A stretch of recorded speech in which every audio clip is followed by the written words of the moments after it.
fertilizers. Fertilizers that all you need is something not bigger than this my bag. So you can carry it in one hand and to do one football field of products for you. And it costs next to nothing. It doesn't even cost half of the price of the one conventional fertilizer that costs 50 kg and spoils your soil.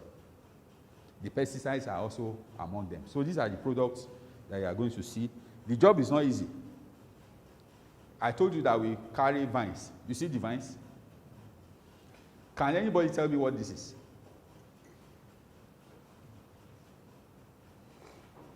Benjamin is the...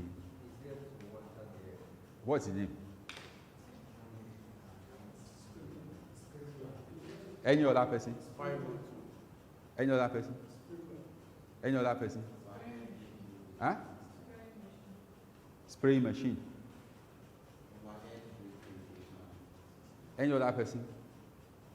The one person on this side gave me the answer. Firewood irrigation system. Thank you. You see, these are your guys that read agriculture. Anybody that read agriculture here? Among you. You read agriculture? Where? Where? Eh? Imo State University. Who also read agriculture or something related to agriculture?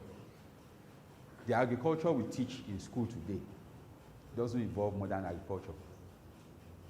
And that is why you don't know what a pivot is. It's not your fault.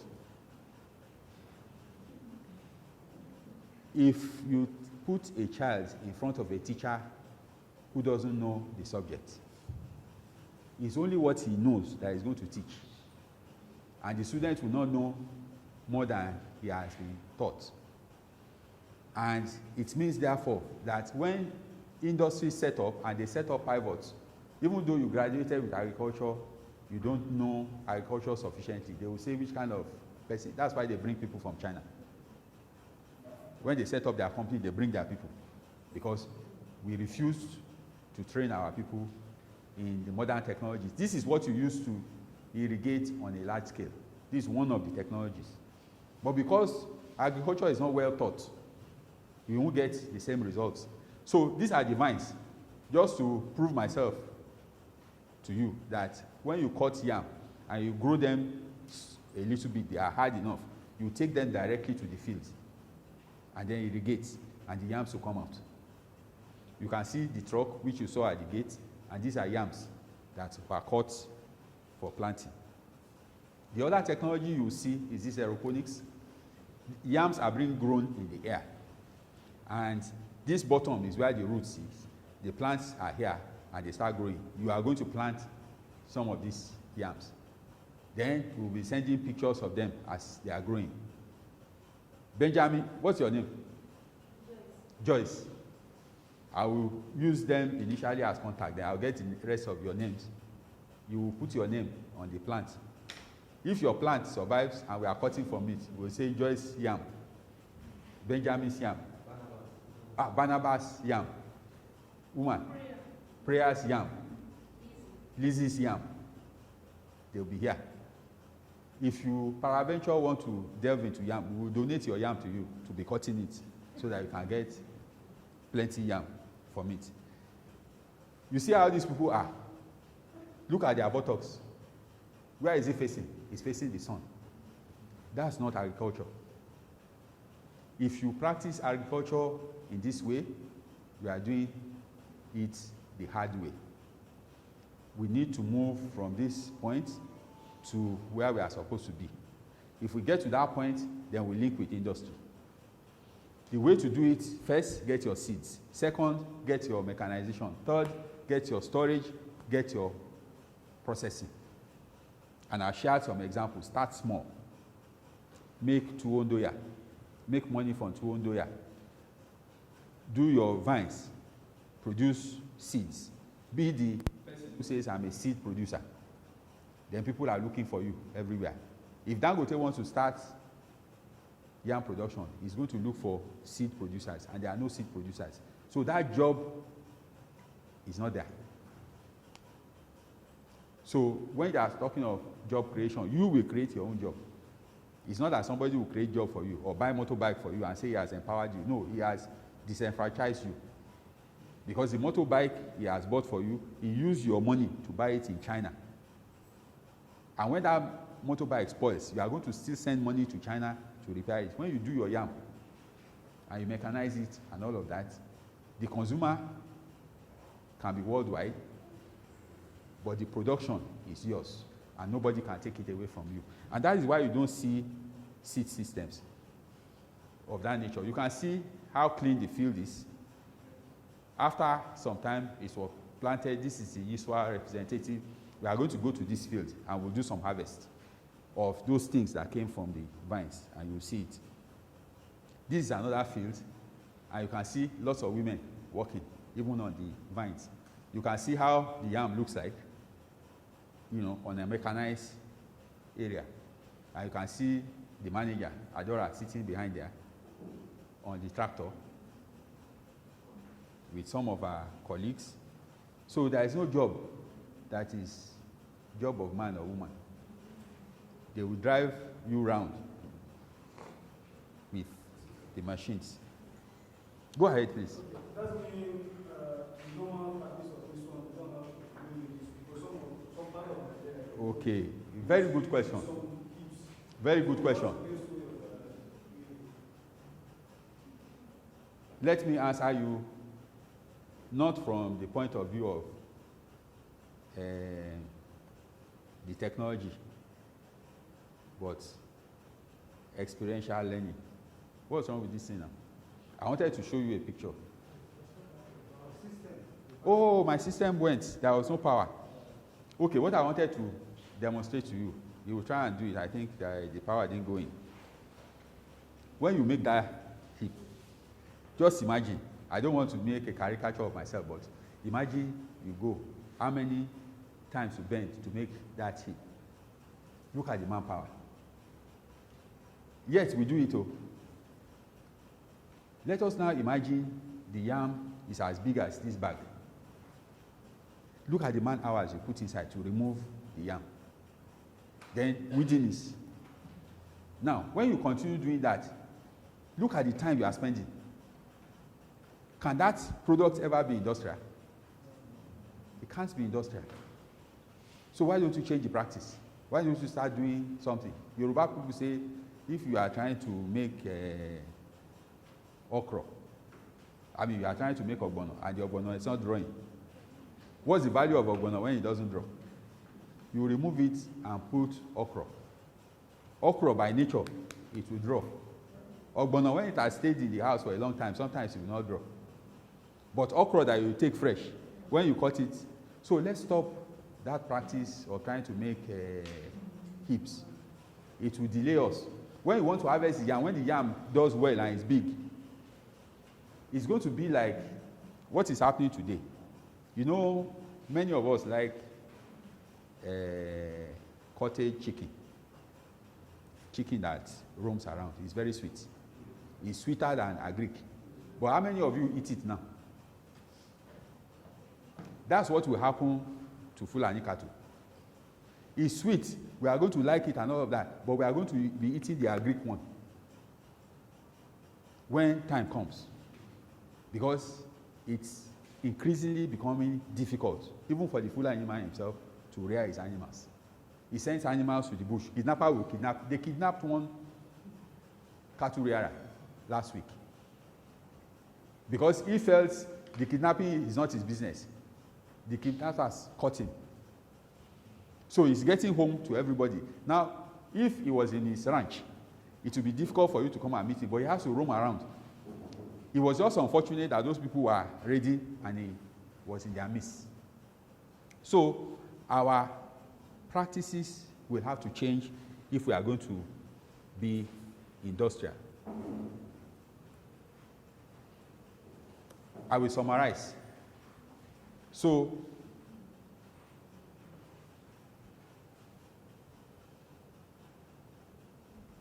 in summary, I'm going to take you to what, again, we are here to do.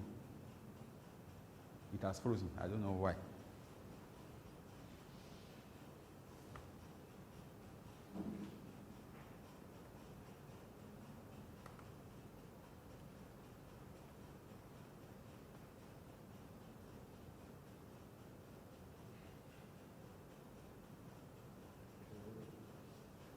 Oh, it's loading, okay. Let's be patient with it. The computer has age on the side. You know, old, oh.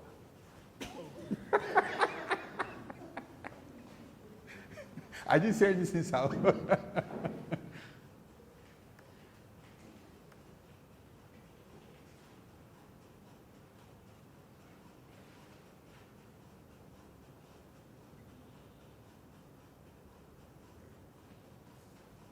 It's still loading. If you have any questions, ask while this thing is loading so that. Go ahead.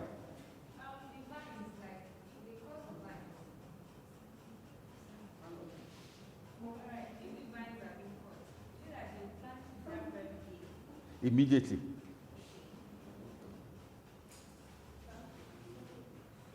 Go ahead. As often as it's growing. So that means yam seed production is every day of the year. It's not dry season, it's not rainy season. That is when it can be industrial. You know, we are talking of industrialization of our own indigenous.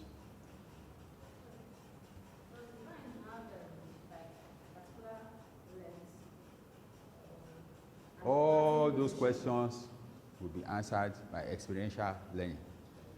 Here, we don't focus on science, we focus on technology. So all these questions you're asking, you'll get answered. Is it wise to plant 2 nodes per vine, or 3 nodes per vine, or single node? All those questions will be answered. And you will use your hand to plant. So you will never forget. So I asked this question: where are the jobs in agriculture? One of the trending businesses in agriculture today is farm crowding. They call it one of the big, impactful companies in Nigeria. It's among the top 20 successful startups in Nigeria. What farm crowding does is that it collects money from different people and invests in smallholder farmers to produce food. So it's become so successful. But it's a tech company. But notwithstanding, it's an agricultural company because it enables agriculture.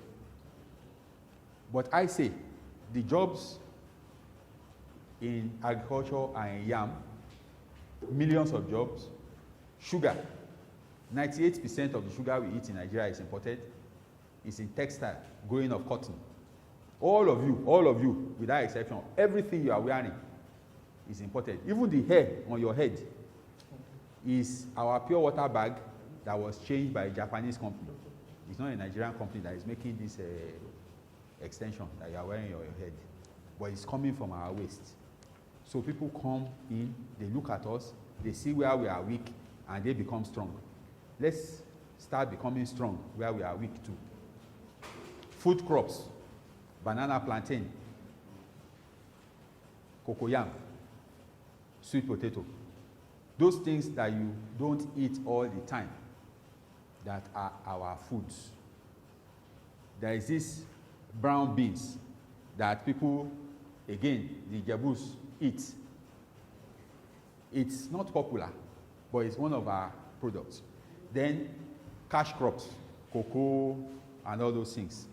You know, all the people who planted cocoa, they have died. There is no new cocoa farmer in most communities, except in Cross River, where they started trying to grow cocoa. ICT can integrate all of this, and we are going to demonstrate that. We are going to show you how we set up a farm here, and you sit down in your house, and you are seeing everything that is happening on that farm. You are measuring the temperature, you are measuring the humidity, and when you take pictures, you can send that picture somewhere, and that person will see the pictures and diagnose the disease. And it's not rocket science. This young man here is the one setting up those things. He just finished secondary school, but he's interested in tech, and he's pushing those things. And it's possible for you guys to do it even better. So that's the end of my presentation. Thank you very much for listening.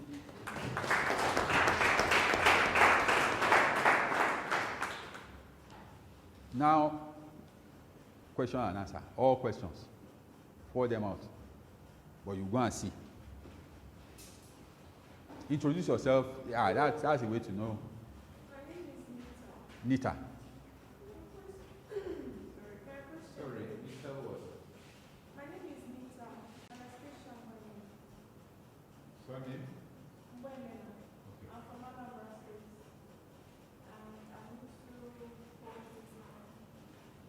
So my question is, you talked about the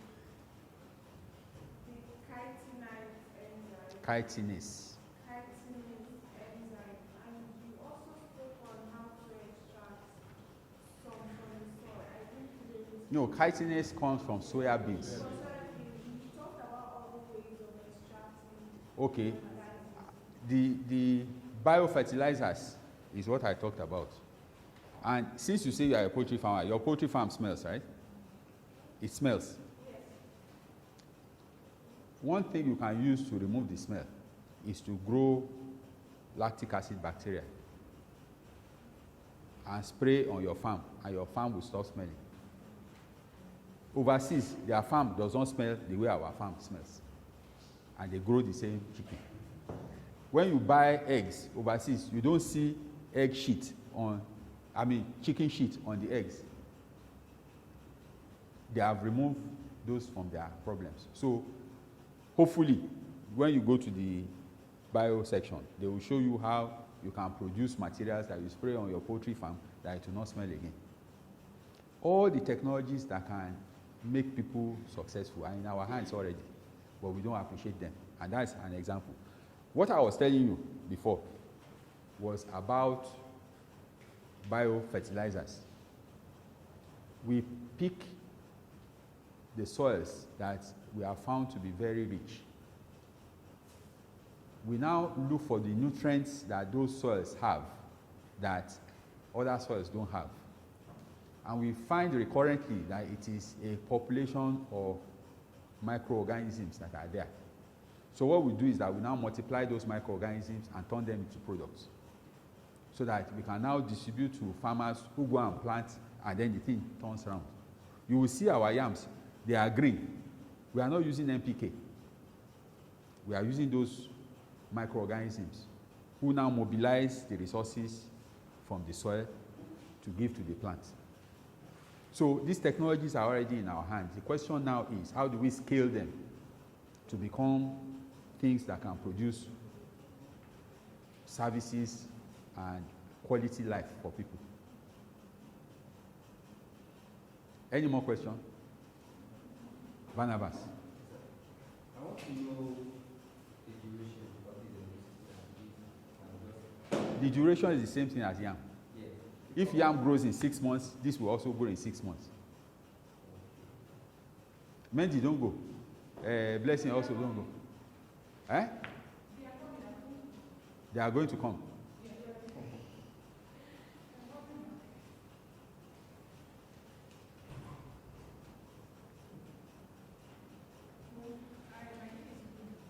Your name is Luby.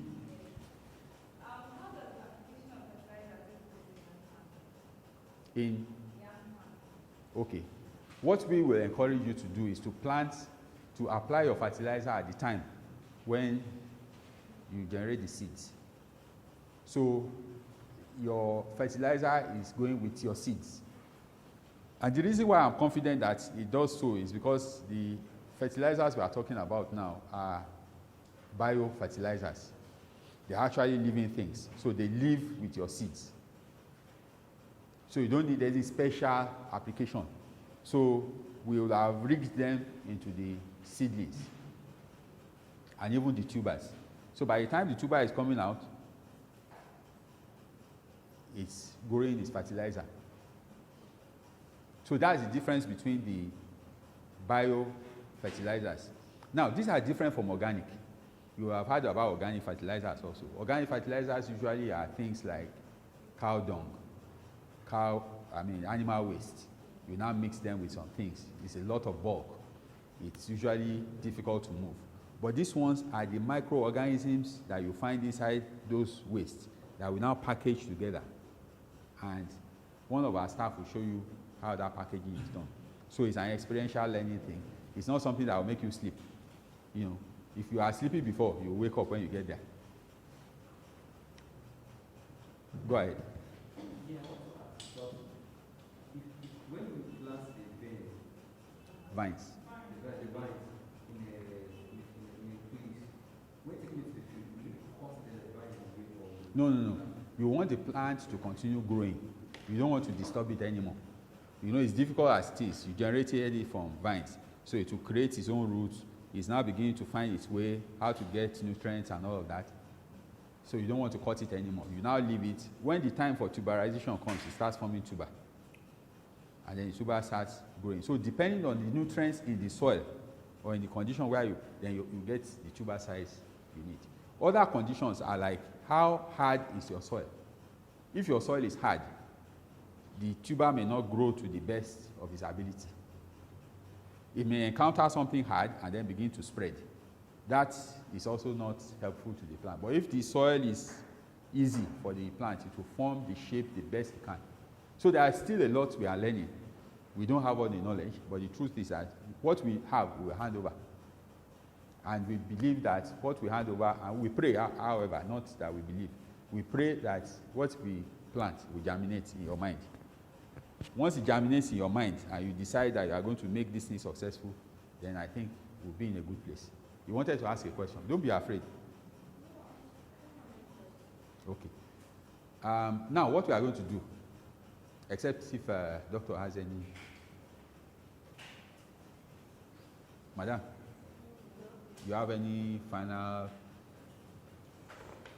words you want to say? I think before you go, let's introduce that properly. Oh, yes, sorry. Dr. Mrs. Perpetua Osaon is the head of the Yam Value Chain Program in the Federal Ministry of Agriculture and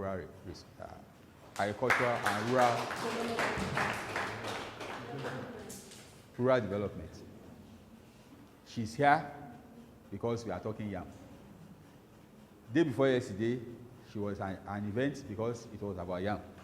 Yesterday, she was at another event, organizing another event about yam. Anything yam in Nigeria. Yes. Throughout the week, she was doing yam. And she has come here today to encourage you that there is business in yam, big business. And that's why a whole desk was dedicated in the ministry for her to manage. And she's here to encourage us. Madam, you are welcome. Thank you, sir.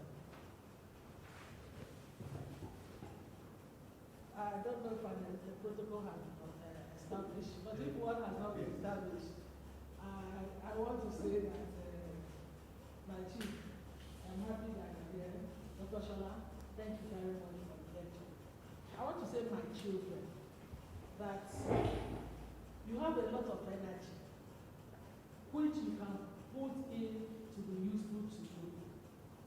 Gone are the days where you have to gather in a place and start discussing things that are not relevant.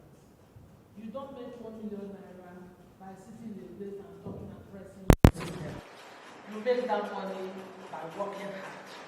And then by being focused on where do I put it, where do I display my energy, so that I will be able to come out with something. And that is why we are here. I want to tell you that there's big business in here. People don't know. And now that you're knowing and you're knowing clearly enough, if you take this opportunity, before the others will come up, you will be running. They will only be running to catch you, and you'll be running to get to the next stage. Like we said, you can plant here anywhere these days.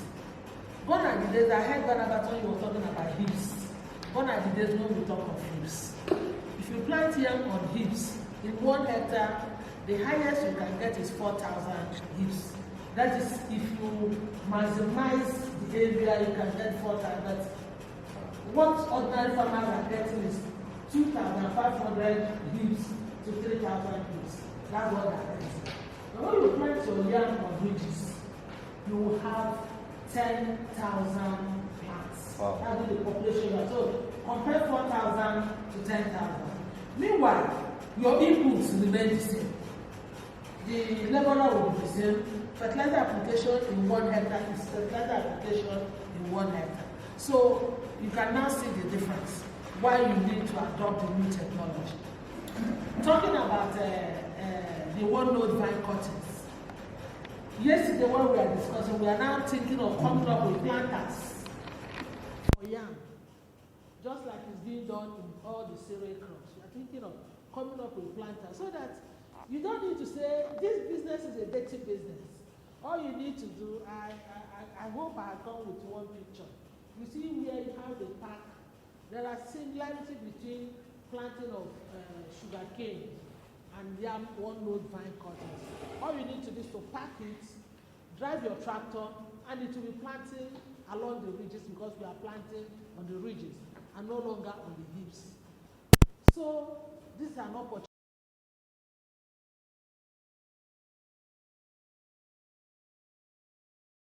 100%, but I did it. I found out that what I'm saying with is just seed yam.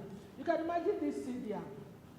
You will start cutting. If you want to do mini-set cutting, you have to cut again. That's another energy you're wasting. But with the new technology of aeroponics and one-node vine cutting, you know how to plant your tomatoes. With the tomato seedlings, you just take it, you take the bag, make your hole, you plant. That is exactly what this one-node vine cutting is like. Just take a bag, tear the hole, make your hole, and you plant it, and you move on with life. You think of other things to do. When it's time to apply fertilizer, you come on and do it, and that is all. I want to encourage you that there is real business. What do we make from yam? 100% profits. While you are making 51 from cassava, 18 from rice, forget about the noise. In yam, you make 100% profits. So you can imagine that. But like Dr. Chola said, we don't value our own. Because yam is our own. We don't value it. It's not important. Naturally, we say, this much is beautiful. Where did you get it from? We say, it's one man that made it behind my house. Oh, forget it. But when I say, my research, sorry, I got it from US the last time I traveled. He said, please, let me see what's the name. That's the same problem we have with yam. Rice is not our crop. It's not our crop. This is ours. Plantain is ours. But we don't value those. But there's big money. Under yam value chain, we have up to 6 established value chains, if I'm not mistaken. Do you know you can do a business in yam just by aggregating? You don't farm, you don't do anything. All you do is you have a link with farmers. Once after production, at harvest season, you go to them, you buy from them, you come to your storage house, your warehouse, you do sorting. Sorting by size, sorting by variety, you just sort it, you keep it. You can get this, say 200 naira during harvest. After 6 months, you no longer get it for 200 naira. What will you do? You can be selling this for 300 naira, 400 naira. Imagine you have 1 million of this, and you're making 100 naira from just one, times 1 million. Multiply, how much are you making? You're making about 100 million. So give and take that you have 40% expenses in doing that. You remove 40 million. I mean, when you make 600 million in a year, who are you? Will you be talking of white collar job again? If I'm to advise you, you don't need a white collar job. All you need is just to be serious and be focused. Talking about land, if you don't have land, like we're saying, you can do a home stage yam production. Bags, all these your rice bags you throw away, even the fertilizer bag you throw away, you get them again, pack sand into them. Your house, use them as flowers. Dr. Shala, that's what I'm going to do next year. By next year, all the flowers you see in my house will be yam. No fertilizer, no flower, no vegetable, no nothing. I'm going to use yam as flower in my house. But I will use them, I'll put them in bags. Just in bags, cut the bags, fill them up with sand, put a rope. That is, the rope is what I'm going to use as my stick. And I'll just leave them and be monitoring them. That's what I know. At the end of the year, by the time I harvest them, I don't need to go to the market and buy yam. That is for homestead. It's not for business. But for you, you need it as business. And at the end of the day, we are going to give you the EOP of yam production. The EOP will tell you how much you put in, how much you get at the end of the day. We will supply you that so that in case at the end of this program, you need to approach somebody and say, please, help me with ₦1 for this business. Because will be asking you, how am I sure you will make profit? What are you going to make out of it? But with that EOP, you just show the person, this is the EOP of yam. That will be able to convince the person on what you're going to make at the end of the day. Let us be serious with this. It's very short, but then we can make a lot out of it. Thank you, and I encourage you to be serious with it. Kibaoli is one of the board members of Biocrops, member of the board of directors. He's an experienced agriculturist, he's an experienced administrator. He has been a commissioner before, he has been director at the Bank of the North in those days. And he's retired or not retired. He has been advisor to many commissioners and ministers of affairs, including the most recent Minister of Agriculture. Chief. Advisor on root crops. Yes.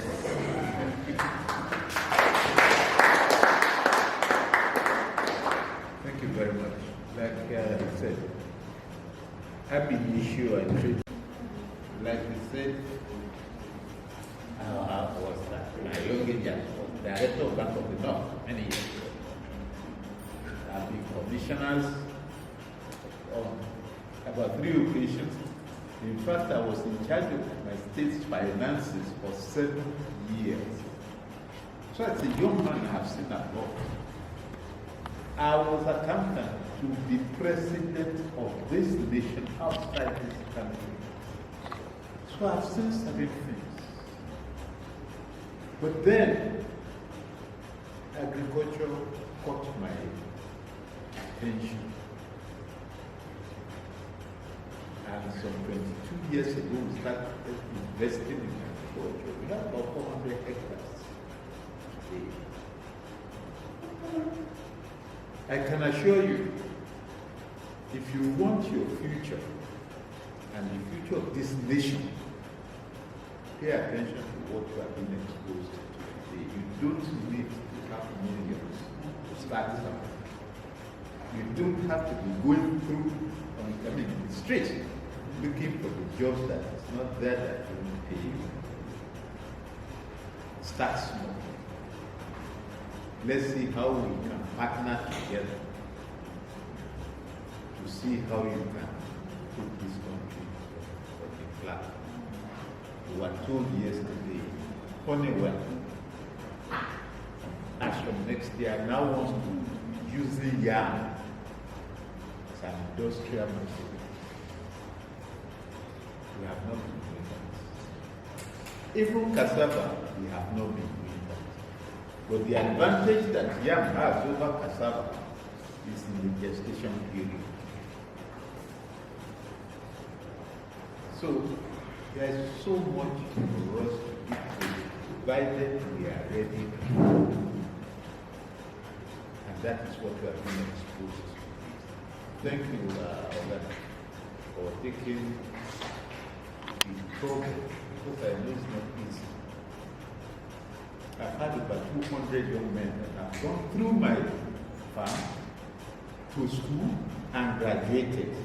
In fact, the 2 managers we are having today on the farm started their primary school from the farm to secondary school to universities, graduated staff, and returned to manage that farm. Today, I've never seen the face of my own mother. But here I am today to the glory of God. So we have no excuse.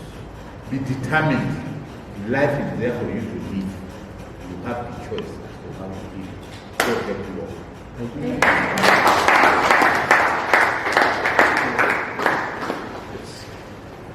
Thank you, sirs.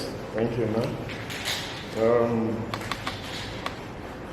I tried to resist the temptation to say a word before we proceed to the next stage.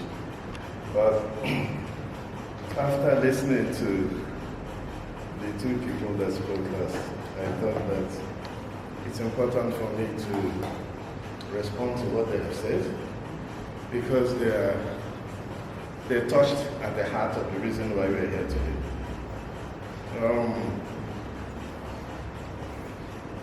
One of the key things I took out of the lecture that we received today was the fact that he re-emphasized that obvious fact that of all things in this world, one area Nigeria stands at number one is the production of yam. We are still the largest yam producers in the world. Unfortunately, that is not bringing the reward in Naira and Kobo, in dollar terms.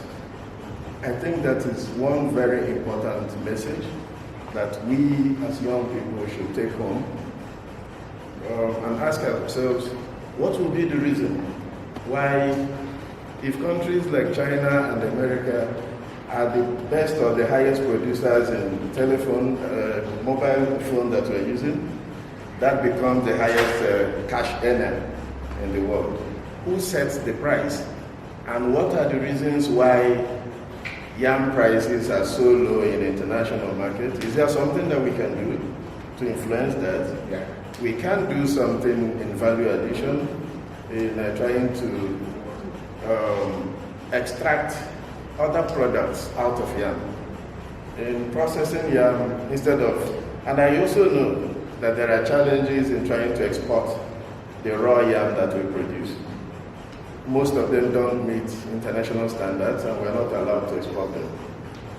That means we cannot earn dollar from so doing. And if we are the largest producers in the world, it means that a lot of the yams we produce possibly spoil in our hands before we are able to consume them. The perishable characteristics that they have will come into play. And so when they have said that you can make 100% profit on yam, that should happen only when you're able to sell the yams that you produce. And so I'd just like to appeal to those of us who have experienced it all to know that one of the major reasons we have assembled these young people is not even just about them. They have come from various states of Nigeria. We had planned to ensure that at least every state is represented. For logistics reasons, we are not able to do that, but we have about 20 of them representing about half the states of Nigeria. So our hope is that after the training and preparation we're going to make with them, they should be able to go back to their states and do something very special for Nigeria. And that will be that a lot of the young people we have on the streets of our country are looking up to them to come and become drivers of the new economy that will be emerging in Nigeria, that will be driven through agriculture. I am happy that the events that are beginning to unfold since yesterday and now today and the days to come is exposing us to new realities in this field of agriculture. And what I want to appeal to us is that we should not leave them at the level of training. There will be a lot of partnership, a lot of collaboration required to be able to translate what we're all learning in these classrooms and the fields into businesses in agriculture that can turn into Naira and Kobo into their pockets, so that through them, and I have to say this too, we had made sure that nobody who is anybody in Nigeria is represented here. These are the ordinary masses, the hopeless Nigerians who always look up to this system as a system that have abandoned the greatest majority of Nigerians. And so people in their neighborhood, in the streets of Nigeria, know that these people do not know the minister, they do not know the president, they do not know the governor, and so they are one of them. So our expectation is that by the time they go back, they should go back to the streets and begin with their friends and family members. First of all, you begin by translating the knowledge that you have gotten from here, and you also begin by changing their story We are out to take 20 million Nigerians out of poverty. That is the primary objective of Niger Farmer. I will not be doing that. The ministry will not be doing that by reaching 20 million out there. You will be the face of the new direction that is being taken in agriculture in your respective states. We have made those resolves. We believe that your state governors will be coming to interact with you here, and then when you're done, you take this down to your place. The practicality of how these trainings will translate into business, how it will translate into the farmlands, whether they will be in sacks of polythene bags, they will be in fields, but you will be examples to the greatest majority of Nigerians. It is not for nothing that we started this project by ensuring that it is on television. These are not TV recordings that we'll go and play on NTA or go and play it on AIT or any station. There is a 24-hour TV channel that ensures that every young person, every old person in Nigeria is seeing what is happening here. And then from this message that we are sending, we will still take it to the respective nooks and crannies. And so our expectation is, before now, we have the greatest majority of practitioners in agribusiness as the elderly that are above 60. Now, our country